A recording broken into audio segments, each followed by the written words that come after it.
El edificio no advierte a sus ocupantes en ningún idioma que puedan comprender, simplemente cambia su tono.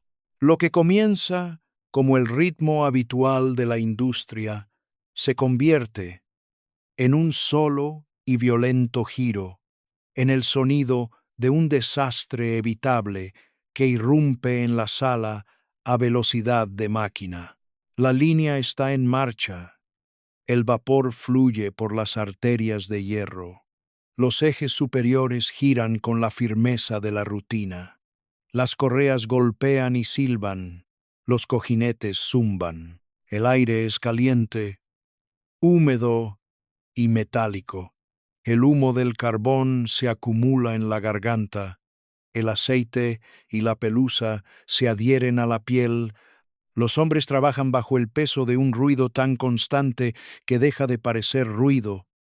Se convierte en un ruido de fondo. Se convierte en el día mismo. Entonces, el sonido del motor se eleva. Al principio, solo hay un fallo, un tono más agudo, una vibración más fuerte bajo el suelo, un temblor en los bastidores. Luego, vuelve a subir el regulador, el dispositivo diseñado para controlar la velocidad, deja de controlar el motor. El vapor sigue impulsando la maquinaria cuando ya debería estar controlado. Las revoluciones superan los límites de seguridad. El pesado sistema giratorio empieza a sobrepasar su propio diseño. Lo que sucede a continuación no se desarrolla en tiempo humano, sucede en tiempo industrial, que es más rápido y brutal. El hierro se tensa, una sección falla, la línea motriz se rompe, una rueda, un eje o un acoplamiento cede ante fuerzas que la sala no puede soportar. Se oye un crujido como el disparo de una batería de artillería en el interior, luego un sonido desgarrador más profundo cuando la maquinaria se desalinea. El hierro fundido se convierte en metralla. La madera se desprende, los ladrillos estallan. El vidrio brilla como un destello blanco y desaparece. El vapor sale en una nube abrasadora que ciega a los vivos y cubre a los muertos. Los trabajadores más cercanos a la línea no tienen oportunidad de comprender, solo de recibir. Algunos son golpeados en el acto. Otros son lanzados contra columnas, paredes o estructuras. Algunos desaparecen entre polvo, astillas, vapor y la interrupción de la transmisión eléctrica. Quienes están más lejos oyen gritos antes de ver los daños. Luego llega el olor: metal caliente, yeso húmedo, aceite, humo, sangre. El suelo está cubierto de correas, hierro destrozado y personas que un segundo antes estaban trabajando y ahora ya no tienen remedio. Afuera, el pueblo escucha la noticia y se vuelve hacia la fábrica. Adentro, 98 vidas ya se dirigen hacia su fin. Ningún discurso puede detenerlo. Ninguna disciplina puede contenerlo. Ninguna rutina puede devolverle la normalidad. Esta es la historia de una máquina que se rompe y de una industria que hace posible esa rotura. La obra no surge de una ambición vacía, surge de la necesidad. Surge de la necesidad. Mucho antes de su muerte, se construye para resolver un problema que la época considera urgente: cómo producir más rápido, más barato y sin pausa. Esta es la lógica de la ciudad industrial. Un solo motor puede poner en movimiento un edificio entero. Una sola sala de calderas puede suministrar energía a ejes, correas, poleas y estructuras en varios pisos. Se pueden fabricar telas, artículos de hierro, papel, piezas mecanizadas o materiales procesados en cantidades que la mano de obra por sí sola no puede sostener. Los ferrocarriles necesitan suministro, las ciudades necesitan combustible, tela, herramientas y componentes. Los mercados de exportación exigen una producción regular, no una producción irregular. Los comerciantes prometen fechas de entrega, los propietarios prometen volumen, los ingenieros prometen eficiencia. La fábrica se convierte en la respuesta a todo esto, una máquina para convertir carbón, vapor, mano de obra y tiempo en masa vendible. Esa promesa transforma el paisaje. Las calles se agrupan alrededor de la fábrica porque allí se concentran los salarios. Las casas se levantan a poca distancia de la entrada. Las tiendas abren con la certeza del día de pago. Familias enteras entran en la misma órbita industrial. Un padre puede encargarse de los motores o reparar los ejes de transmisión. Una madre puede trabajar en un bastidor o en un banco. Un hijo puede cargar, clasificar, limpiar o aprender el oficio desde pequeño. El edificio no es solo un lugar de trabajo, es el centro de la supervivencia local. El lenguaje público en torno a estos lugares es respetuoso, incluso orgulloso. Se describe la obra como productiva, moderna y necesaria. Su chimenea simboliza empleo. Sus ventanas resplandecientes antes del amanecer indican que el pueblo aún tiene pan. Así es como el peligro se integra en el pensamiento cotidiano. El mismo edificio que alimenta a las familias también llena sus pulmones de polvo, hace vibrar sus suelos y les enseña a considerar la violencia mecánica como parte del precio de la supervivencia. Técnicamente, el atractivo es sencillo. La energía de vapor centralizada permite que una sola máquina impulse múltiples operaciones simultáneamente. Esto reduce el costo laboral por unidad y multiplica la producción, pero también crea dependencia. Cuando toda una línea de producción depende de una sola máquina, una falla puede propagarse por todo el sistema con consecuencias devastadoras.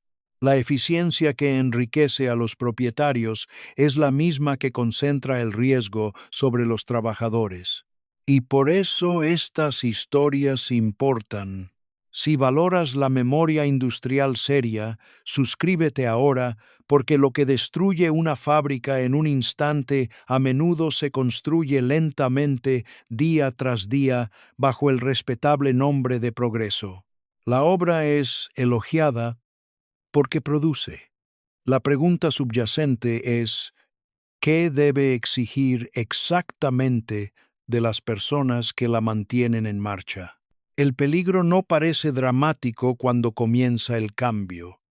Parece organizado, parece eficiente. Así es como suelen presentarse los sistemas industriales más letales. No como caos, sino como disciplina hecha visible en hierro, vapor y movimiento.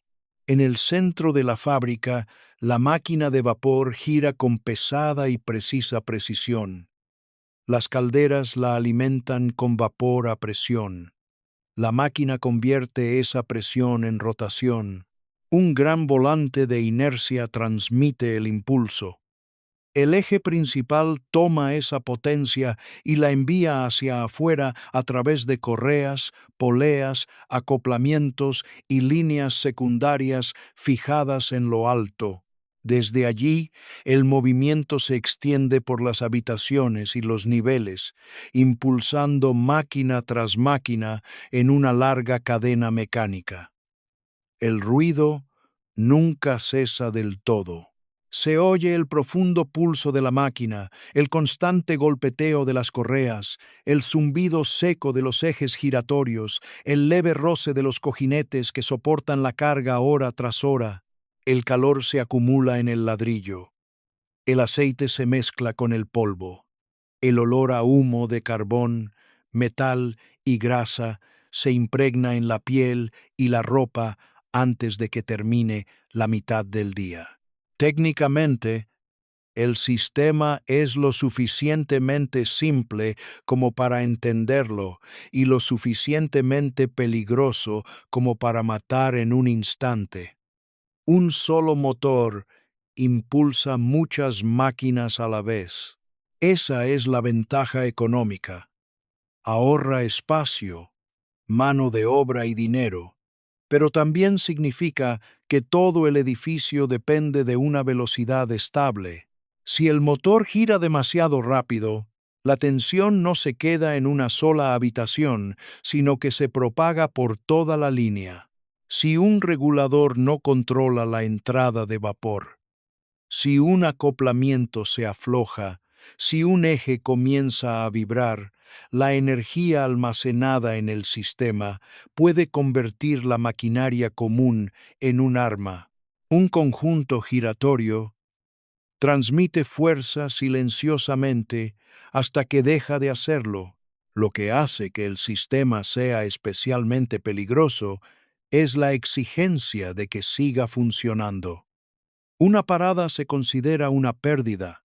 Una línea de producción detenida significa pedidos retrasados, mano de obra ociosa, gerentes enfadados, desperdicio de energía y pérdida de producción. Así, las pequeñas señales de advertencia se convierten en parte de la rutina, una nueva vibración bajo los pies. Un cojinete más caliente, un motor con un sonido más agudo, polvo que se desprende de las vigas. Los hombres perciben estas cosas antes de que nadie por encima de ellos admita que importan. Pero los trabajadores están ahí para supervisar el funcionamiento, no para controlar las decisiones que lo rodean. Se encuentran bajo ejes y correas que pueden romperse más rápido de lo que un cuerpo puede apartar la vista. Este es el engaño que subyace en todo esto. El sistema parece estable porque ha sido diseñado para ocultar la tensión mediante la repetición. La calma es mecánica, no segura. Y una vez que una máquina no debe detenerse jamás, se le da tiempo a cualquier debilidad interna para que se agrave. La parte más peligrosa del sistema no siempre es la que hace más ruido. A menudo es la que permanece oculta mientras el edificio parece seguir funcionando. Así es como se gestan los desastres evitables en la industria. En silencio, bajo presión, a la vista de todos y, sin embargo, fuera del alcance de las personas más expuestas. En la planta, el día se siente ordinario, como suele suceder con el trabajo duro. El calor se acumula bajo el techo. El polvo se suspende en los haces de luz tenue. El olor a aceite caliente y vapor húmedo impregna el aire. Las correas golpean sobre sus cabezas. El hierro gira sobre hombres que no tienen el lujo de alzar la vista por mucho tiempo. Trabajan por costumbre, por ritmo, por repetición. Sin embargo, el edificio habla. Un cojinete se calienta más de lo debido. Un eje presenta una leve oscilación. El mecanismo del regulador no responde con la misma precisión que antes. Una válvula puede estar atascándose. Una grieta puede estar extendiéndose a través del metal sometido a tensión, una rotación a la vez. El suelo tiembla con un ritmo ligeramente diferente. El sonido del motor se agudiza, luego se calma, luego se agudiza de nuevo. Técnicamente, esta es la crueldad de la falla mecánica. Rara vez surge de la nada. Se acumula por desgaste, holgura, fatiga, calor, vibración, lubricación deficiente e inspección descuidada. Un regulador está diseñado para controlar la velocidad ajustando el suministro de vapor según la carga del motor. Pero si sus piezas móviles se atascan, resbalan, se estiran o se desgastan, la regulación se vuelve poco confiable. El sistema aún puede funcionar. Ahí radica el engaño. Una máquina puede seguir siendo productiva mientras se dirige inexorablemente hacia la ruina. De hecho, el funcionamiento continuo a menudo oculta la gravedad del defecto. Si la producción continúa, la gerencia ve continuidad.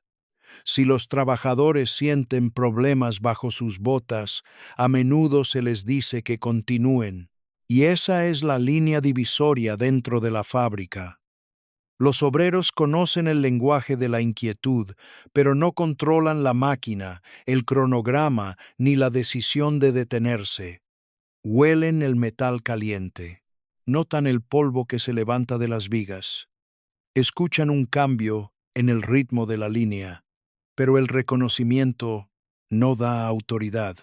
Un obrero puede presentir el peligro y aún así verse obligado a permanecer bajo él. Un mecánico puede mencionar un problema y ver cómo se convierte en la preocupación del día siguiente. La producción tiene su propia jerarquía y quienes están más cerca del hierro en movimiento suelen estar en la parte inferior. Así pues, los peligros invisibles permanecen invisibles de la única manera que importa, no porque nadie los perciba, sino porque nadie con poder decide actuar. Si los trabajadores sienten repetidamente la advertencia de la máquina y la línea de producción sigue funcionando de todos modos, ¿cómo llamarlo sino decisión? Para cuando llegue este desastre evitable, la industria no estará exenta de culpa. Ya tiene un historial. La advertencia ya está escrita en los talleres destrozados, la mampostería reventada, los ejes rotos y los nombres inscritos en los registros de defunciones de un pueblo tras otro. El patrón es familiar para cualquiera que esté dispuesto a observarlo directamente. Una caldera falla bajo presión cuando la inspección y el mantenimiento se retrasan con respecto a la producción.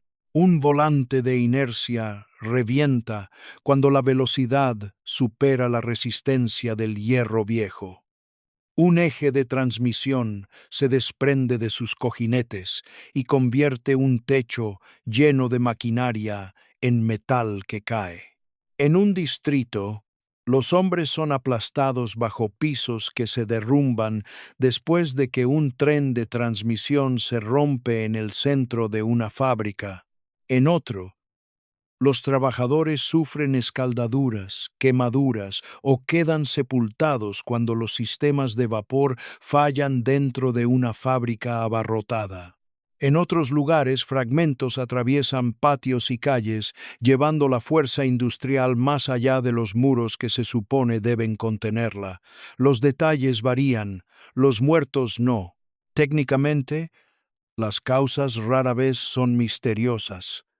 Sobreesfuerzo, exceso de velocidad, grietas por fatiga, piezas fundidas débiles, reguladores descuidados, inspecciones deficientes, paradas tardías y la peligrosa concentración de potencia en un solo núcleo mecánico. Estos no son sucesos aislados, son modos de falla conocidos. Los ingenieros los entienden. Los agentes de seguros escriben sobre ellos. Los forenses los escuchan repetidamente en los informes. Las revistas especializadas los describen con precisión clínica, pero la precisión en un informe no se traduce en prevención en la práctica.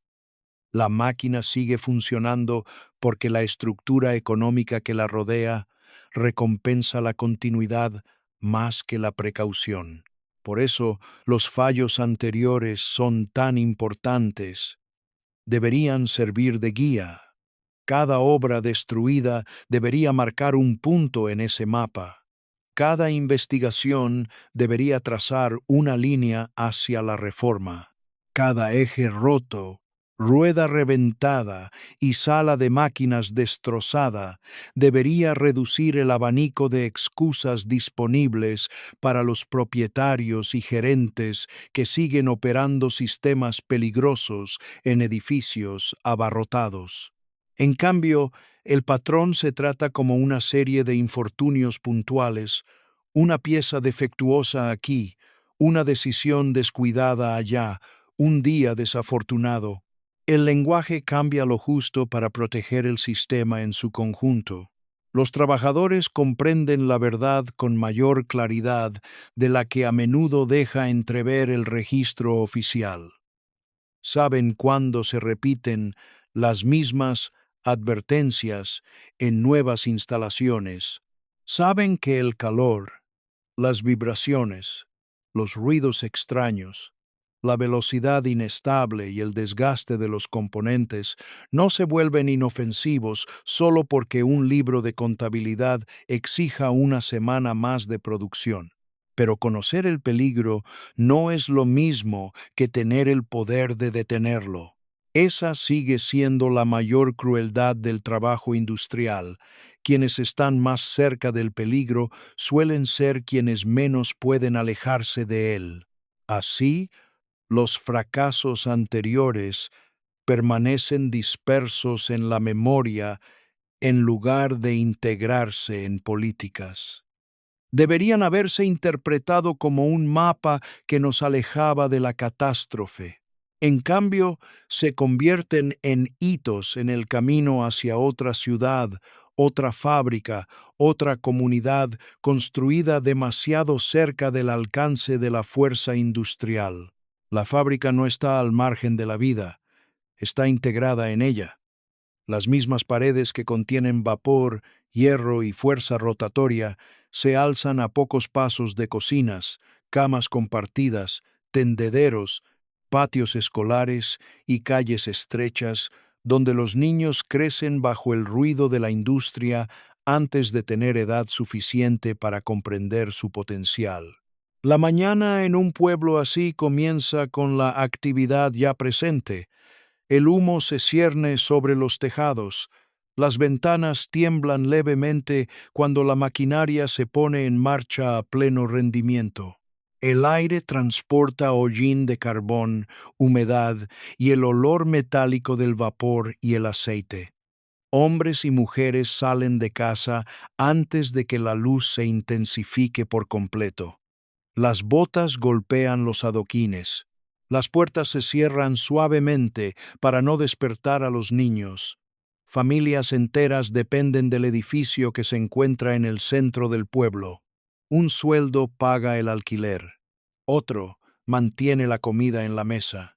Un tercero puede provenir de un hijo o una hija ya integrados en el mismo sistema, aprendiendo desde temprana edad que el trabajo industrial no es simplemente un empleo, sino la supervivencia de la familia. Así es como el peligro se vuelve cotidiano. El pueblo oye el motor a diario y empieza a considerar su rugido como parte del clima. La gente sabe que las correas pasan por encima, las calderas se mantienen calientes, los suelos vibran, las paredes soportan tensiones y las salas de máquinas aguantan una fuerza insoportable para cualquier ser humano. Sin embargo, la fábrica también mantiene al panadero a flote, llena las cajas registradoras el día de pago y le da al propietario la seguridad de que recibirá el alquiler. La dependencia económica no elimina el miedo, lo disciplina. La gente aprende a convivir con los peligros porque la alternativa es el hambre. Técnicamente, la proximidad sí importa. Una avería importante en un motor o eje no se limita a la sala donde se origina.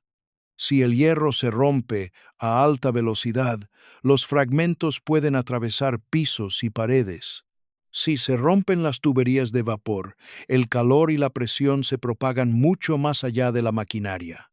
Si una estructura cede, el colapso puede herir a trabajadores, rescatistas y personas cercanas que no formaban parte del mecanismo. El radio de explosión de la industria pesada nunca es solo mecánico, es social. Así, el pueblo se adapta a un riesgo que no puede controlar. Las familias duermen cerca del peligro porque los salarios están cerca del peligro. Las madres cumplen turnos de 12 horas sabiendo que una jornada laboral rutinaria depende de máquinas que no perdonan el fracaso. Los padres caminan hasta la puerta porque el orgullo, la deuda, el deber y la necesidad apuntan en la misma dirección. La industria alimenta al pueblo, pero lo hace enseñándole a permanecer al alcance de su violencia. Llega entonces el momento en que el ruido familiar cambia y todos los que están lo suficientemente cerca para oírlo comprenden que la vida cotidiana está a punto de desmoronarse. El cambio comienza con un sonido casi imperceptible para toda una sala llena de trabajadores. Luego, en cuestión de segundos, se convierte en el sonido más fuerte que jamás escucharán. El motor ya está bajo carga cuando su ritmo se descontrola. Los hombres en la planta lo sienten primero a través de sus botas, una vibración más fuerte en los tablones, un pulso más rápido que se propaga por las columnas, los soportes y las abrazaderas del eje. El aire está caliente por el vapor y el aceite. El polvo se acumula en la luz superior. Las correas silban sobre nuestras cabezas con su habitual sonido monótono y luego comienzan a golpear con más fuerza contra las poleas. El sonido del motor aumenta. No lo suficientemente gradual como para ignorarlo, ni lo suficientemente lento como para dominarlo. Se convierte en un aullido metálico y áspero. Técnicamente, este es el momento en que falla la regulación. El regulador, diseñado para mantener la velocidad dentro de límites seguros, reduciendo la entrada de vapor, deja de controlar el motor. Ya sea que se atasque un mecanismo, que una válvula no responda o que el mecanismo de regulación pierda autoridad bajo tensión, el efecto es el mismo. El vapor continúa impulsando la máquina cuando ya debería estar controlado. Las revoluciones aumentan más allá de lo previsto, y en un sistema de potencia basado en un motor principal, el exceso de velocidad no se limita a un solo componente. Transforma cada componente conectado en una fuente de energía acumulada. La fuerza centrífuga aumenta a una velocidad vertiginosa. El volante, el eje, el acoplamiento o la sección impulsada ya no giran simplemente, transportan más energía de la que el hierro puede contener.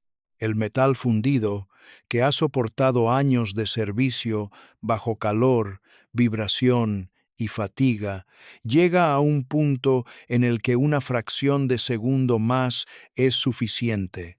Entonces se rompe. La primera ruptura no es un colapso, es una erupción. Una sección se desprende con un estruendo similar al de un proyectil de artillería disparado contra muros de ladrillo. El hierro estalla hacia afuera. Una llanta, un fragmento de eje o un acoplamiento roto surcan el aire cargado de polvo y vapor. Los ejes de las líneas aéreas se sueltan de sus cojinetes y comienzan a azotar la habitación con una fuerza devastadora. Los soportes se arrancan de la madera, las correas se rompen, las poleas se desalinean. El rugido de la maquinaria se convierte en el rugido de la estructura que se derrumba bajo el impacto. Los trabajadores más cercanos a la máquina no tienen tiempo para reaccionar. Algunos caen al suelo en el acto. Otros son lanzados hacia atrás contra marcos, paredes y pisos destrozados. Otros desaparecen tras el vapor blanco cuando las tuberías se rompen y llenan la sala de calor, presión y ceguera. Los hombres que se encuentran más abajo en la planta oyen gritos interrumpidos por el siguiente estruendo. Astillas, polvo de ladrillo, metal caliente y aceite salpican rostros y manos desnudas. El olor cambia instantáneamente. El humo del carbón y la grasa dan paso al hierro caliente, la madera desgarrada, el yeso y la sangre. Escapar se vuelve casi imposible porque el fallo avanza más rápido de lo que el cuerpo humano puede comprenderlo. No se trata de un incendio aislado que se anuncia y se propaga. Es el poder central del edificio, volviéndose contra él de repente. La máquina sobrepasa sus límites y la estructura comienza a desmoronarse alrededor de las personas que aún se encuentran dentro. Y una vez que el primer fallo violento destroza el corazón del sistema, la destrucción no se queda ahí. Empieza a extenderse hacia afuera. Primero falla la máquina. Luego, la estructura se ve afectada. En los segundos siguientes, la fábrica deja de ser un lugar de trabajo y se convierte en una fuerza que golpea a todos los que aún se encuentran a su alcance. La primera explosión de hierro roto es solo el comienzo. Una vez que el tren de potencia se desata, la violencia se extiende por todo el edificio. Los ejes se arrancan de los soportes superiores. Las poleas se sueltan y caen en medio del aire denso como el polvo. Las correas se sacuden como látigos. Las vigas de madera se estremecen bajo el impacto y luego se parten con grietas secas y astilladas. Los muros de ladrillo, nunca construidos para absorber este tipo de fuerza interna, estallan hacia afuera en chorros de mortero, vidrio y piedra. El calor del vapor caliente se propaga por pasillos y talleres, convirtiendo la respiración en pánico. El humo, el polvo de yeso y el vapor se mezclan en una ceguera blanco-grisácea que hace imposible calcular la distancia. El rugido se convierte en muchos rugidos a la vez. Maquinaria que cae, pisos que se derrumban, hombres que gritan, nombres que nadie puede responder. Técnicamente, esta es la razón por la que la energía industrial centralizada es tan letal cuando falla. El peligro no se limita al motor averiado o a la línea rota. Todo el edificio se ha diseñado en torno a la transmisión de fuerza. Una vez que esa fuerza se libera violentamente, cada elemento conectado se convierte en parte de la destrucción. Los pisos pierden soporte. Las paredes se agrietan bajo cargas desplazadas. Las escaleras se llenan de escombros. Las tuberías de vapor pueden reventar por el impacto, propagando un calor abrasador mucho más allá del punto de falla original. Lo que comienza como una rotación termina en colapso, impacto, atrapamiento y asfixia. La contención es imposible porque el sistema se diseñó para un movimiento compartido y ahora está transmitiendo una ruina compartida. Los trabajadores en salas alejadas, personas que ni siquiera presencian la primera avería mecánica, sufren igualmente sus consecuencias. Algunos son aplastados por secciones del techo que se derrumban.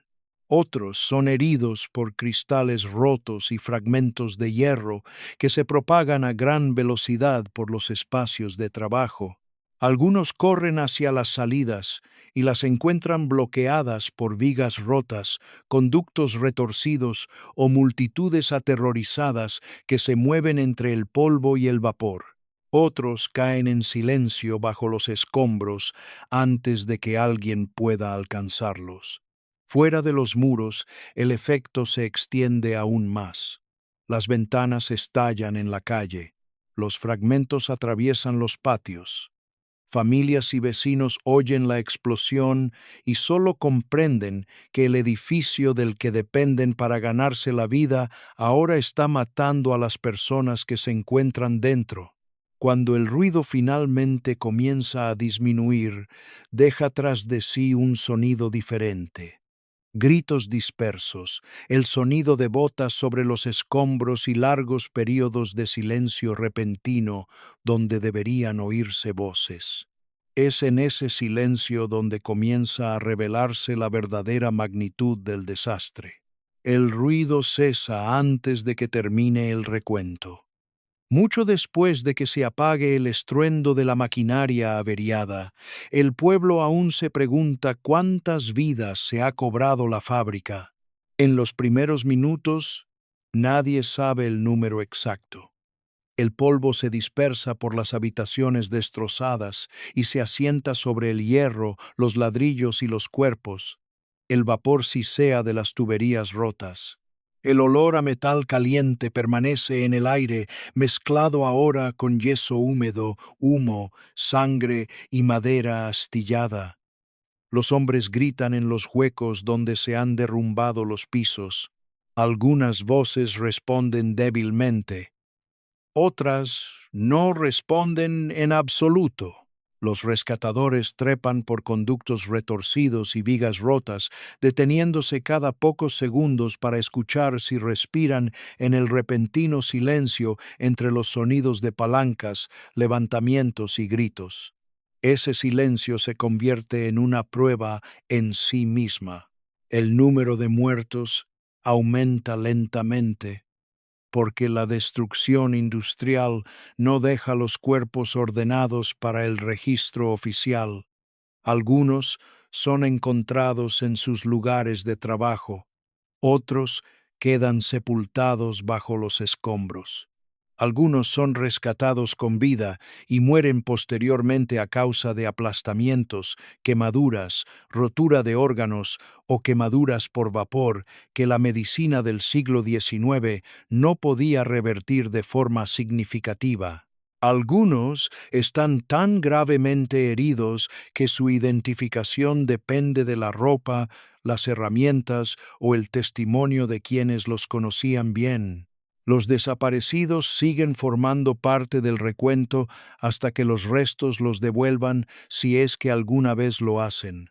Esta es la verdad humana, oculta tras cifras de producción y el lenguaje de las investigaciones.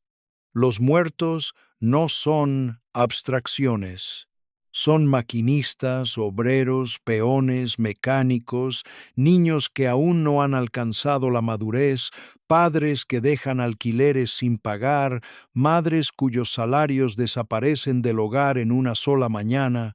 Cada cuerpo extraído de entre las ruinas deja una segunda herida en algún otro lugar de la ciudad, una cocina que ya no sonará igual, un niño esperando en la puerta, una cama con un lado intacto. La devastación económica sigue al dolor con fría eficacia. Los salarios se detienen de inmediato. Los funerales cuestan dinero que las familias no tienen. Los supervivientes heridos tal vez nunca regresen a trabajar a tiempo completo. Las pensiones pierden inquilinos. Las tiendas pierden clientes. La deuda no se detiene por el duelo. Un desastre evitable mata en la fábrica y luego sigue afectando a la comunidad mucho después de que se haya retirado el último cadáver. Al anochecer, el pueblo ya no escucha el motor, escucha nombres, y con cada nombre confirmado, la magnitud de lo sucedido se vuelve más difícil de ocultar tras maquinaria, papeleo o la contención oficial. Una vez contados los muertos, el lenguaje cambia. El hierro roto permanece donde cayó.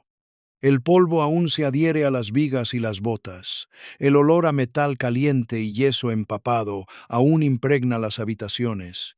Pero el proceso oficial comienza su silenciosa labor de reducir lo sucedido a algo más pequeño, más seguro y más fácil de sobrevivir para el poder. Los investigadores entran en las ruinas con cuadernos, varas de medir, diagramas y vocabulario técnico.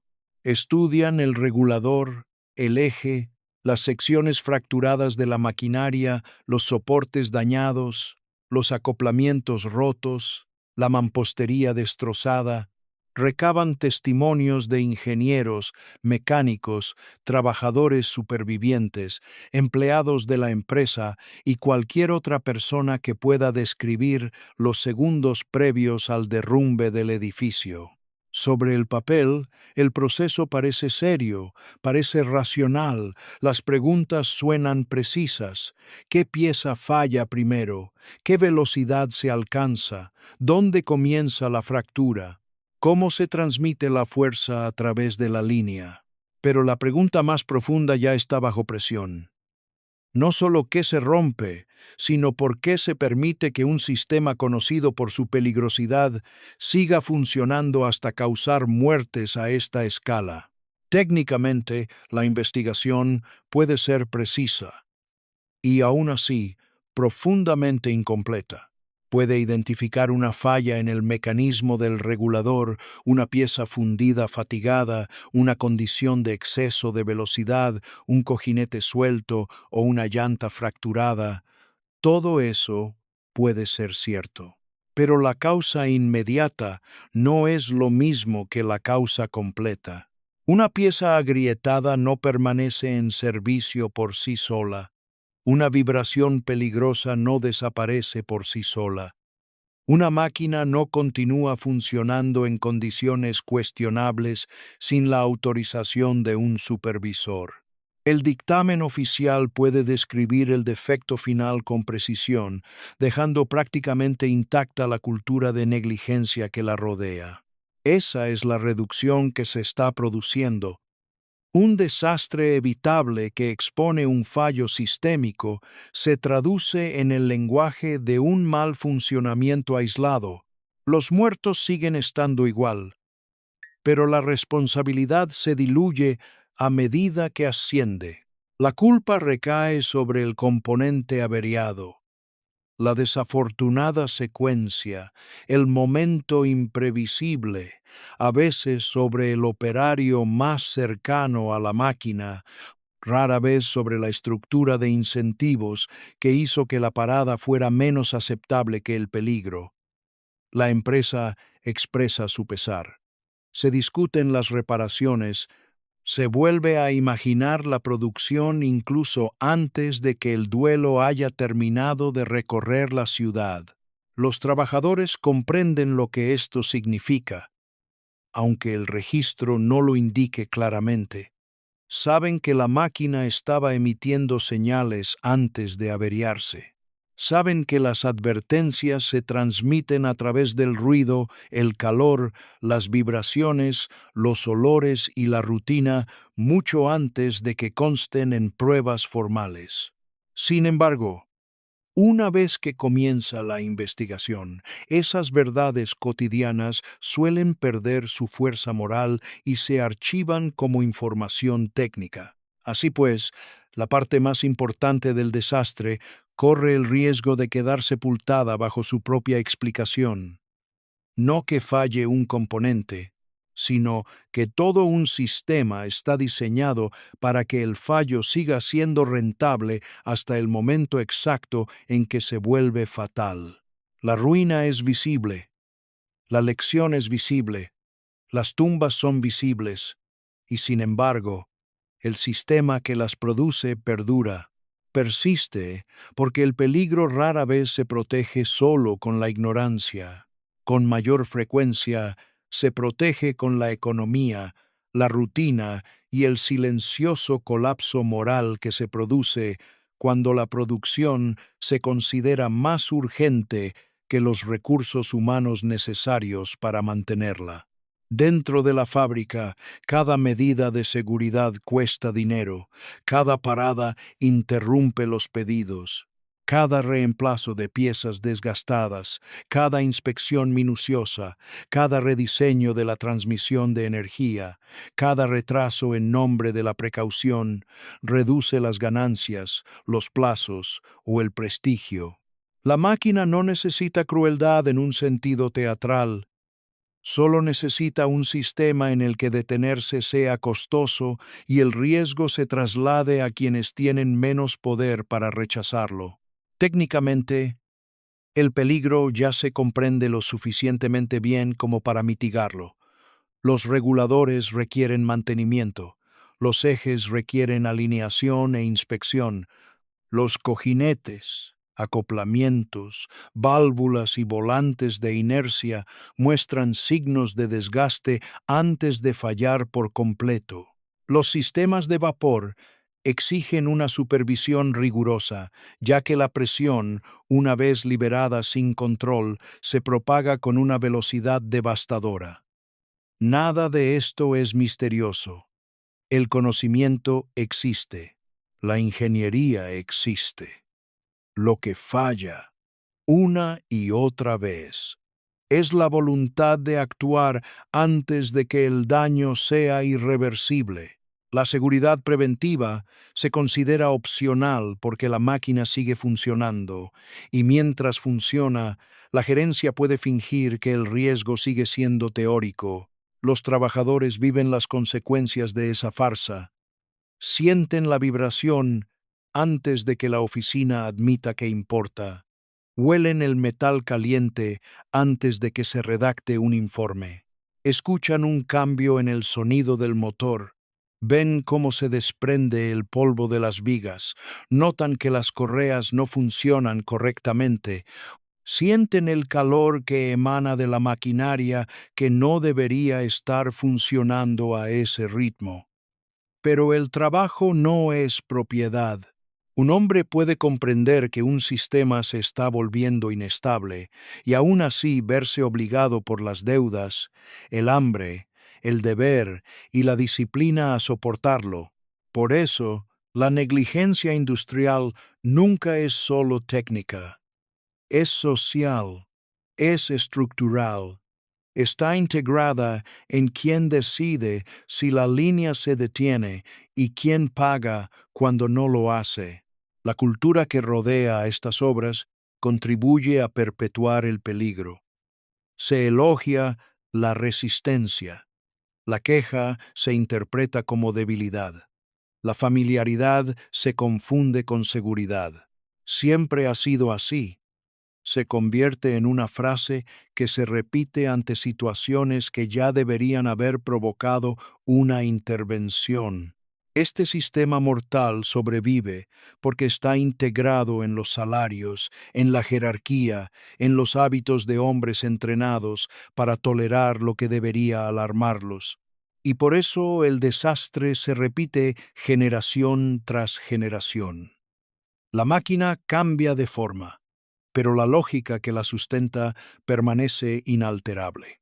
Siempre que se considera que el costo de la prevención es demasiado alto, la próxima catástrofe ya se está gestando a plena vista. Cuando se retiran los escombros, la mentira se vuelve más difícil de mantener. Los muros derribados se pueden reconstruir. La maquinaria destrozada se puede reemplazar. Los muertos, no. Lo que queda tras disiparse el polvo no es simplemente daño, sino una prueba de si la memoria se utilizará para proteger a los vivos o simplemente se convertirá en un silencio respetable. En los días y meses siguientes, las ruinas comienzan a transformarse. Se retiran los escombros, se clasifican los restos, se presentan informes. Los funcionarios hablan de las lecciones aprendidas. Los propietarios hablan de las pérdidas. Los ingenieros discuten sobre reguladores, ejes, exceso de velocidad, debilidad estructural y la necesidad de una mejor inspección o medidas de seguridad más estrictas. A veces, de desastres como este surgen normas, una supervisión más rigurosa, mejores estándares de mantenimiento, mayor atención a la presión, la vibración, la alineación y el desgaste. En algunos lugares, la ley se endurece lo suficiente como para reconocer lo que los fallecidos ya han demostrado. En otros, solo se realizan correcciones menores, reparaciones técnicas que ocultan una falla moral que permanece prácticamente intacta. Esa distinción es importante. Una nueva regulación no es lo mismo que una nueva ética. Un sistema reparado aún puede conservar la lógica antigua, mantener la producción en marcha, minimizar las interrupciones, confiar en la rutina más de lo que la evidencia justifica. Técnicamente, la seguridad industrial mejora cuando se comprende la fuerza con honestidad y cuando las señales de advertencia se tratan como órdenes en lugar de inconvenientes. Pero la comprensión honesta requiere más que ingeniería. Requiere admitir que muchos de los llamados desastres imprevistos son previsibles mucho antes de que ocurran. El olor a metal caliente, el cambio en el sonido del motor, la vibración bajo los pies, la reparación tardía, la decisión de no detener la línea, estos no son detalles aleatorios. Son el lenguaje del desastre evitable expresado con mucha antelación. Para los trabajadores y sus familias, el legado es más íntimo y permanente. Las sillas vacías permanecen vacías, los ingresos no regresan con palabras de recuerdo. Los niños crecen escuchando historias de explosiones, derrumbes, nubes de vapor, padres que se van a trabajar y nunca vuelven. El pueblo conserva la memoria en los cementerios, en viejos periódicos, en libros de contabilidad dañados, en apellidos que se pronuncian con una pausa. Eso es lo que dejan las ruinas. No inspiración, no redención, sino obligación. Recordar con claridad, denunciar la negligencia sin rodeos, comprender que, cuando un sistema exige a los seres humanos que confíen en el peligro, porque detenerse resulta demasiado costoso, las próximas ruinas ya están esperando su momento.